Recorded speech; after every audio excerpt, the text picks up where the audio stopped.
And we're going to get straight to the calls. Thank you, Deirdre. First of all, we've got Sharon on the line. Good morning to you, Sharon. Hi. So you've been married for 28 years, but you split up 2 years ago. Yes. So what was the original reason for the split? I felt I'd become really ill, and everything was on my husband's shoulders at the time. And where I'd got so ill, and then depression set in, I couldn't go out for a year. So I kind of pushed him to go out, and obviously by doing that, he ended up having an affair. Right, OK. OK, so you... And in that time, that sort of 2 years where you've been separated, have you been together or has it been a total split? No, we've been together. We were quite amicable. We go for coffee, we go for meals. But you're not actually... Are you living together or living... No. No. No, and living separate. And now are you thinking about trying again and wondering whether it could work? Yeah, we're kind of... I did say that I forgave him, but I couldn't forget. But we're both in the mindset of... Because neither one of us have moved on in those 2 years.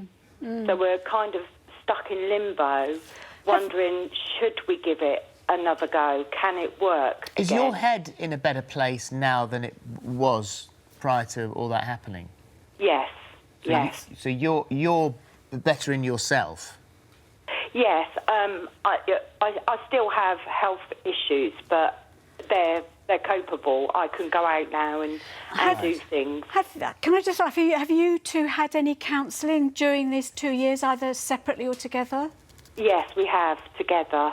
Right. Well, that's good, because you must have actually got to know both one another and also, you know, what's good and bad about your relationship during that time.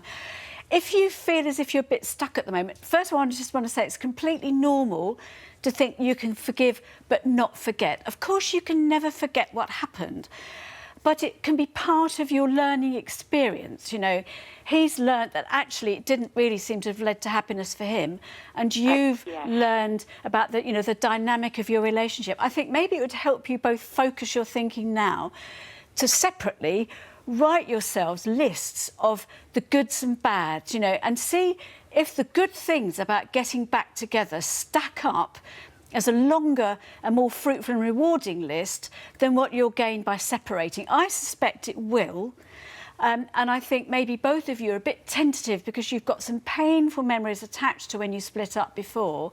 But I think if you can think, you know what, we can recommit, we can get back together again, as long as your husband is really going to commit like that as well and promise, obviously, faithfully, he won't cheat on you again, then I'd be inclined to say give it a go. But write that list of costs and losses. Can I just say something? Has he apologised for what he did? Like, is he really very sorry for what happened? Yes, because he said his guilt. OK. He has to live with it every day. It was only when we first came... I do see that. It was only when you first came on the phone, you sort of... The way you explained it was, I pushed him to go and have an affair. And I just thought, I hope that this hasn't been blamed on you. I mean, you were unwell, you were in a situation... If it was my husband that was really ill and unwell, I'd be doing everything in my power to support him and make it right. The first thing I wouldn't be doing was thinking, well, he can't give me what I want, so I'm going to off I trot. You know, so I just want to make sure that you're not being made to feel like that. No, I do feel that he had a lot to deal with during that time when I was really ill and going through my depression. Everything was on his shoulders financially. He'd come home from work, I'd be in bed.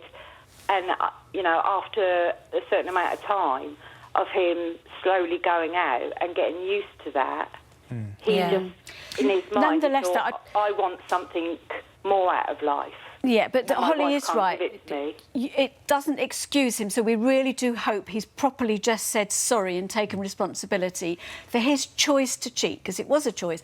And once he said that to you, that could help you move on as well. I hope that helps, Sharon. My only reservation is that he's never shown me that he really, truly wants to get back. We talk about it, but I said, actions speak louder than words. I don't feel that he's given me enough to go on for me to think, yes, OK. That is important. I mean, I absolutely, you hadn't said that before, that is important. And do say to him that if there's to be any thought of us getting back together, you really need to have commitment from him. Get him to write that list, because it may focus his thinking. Let's talk to Rosie now.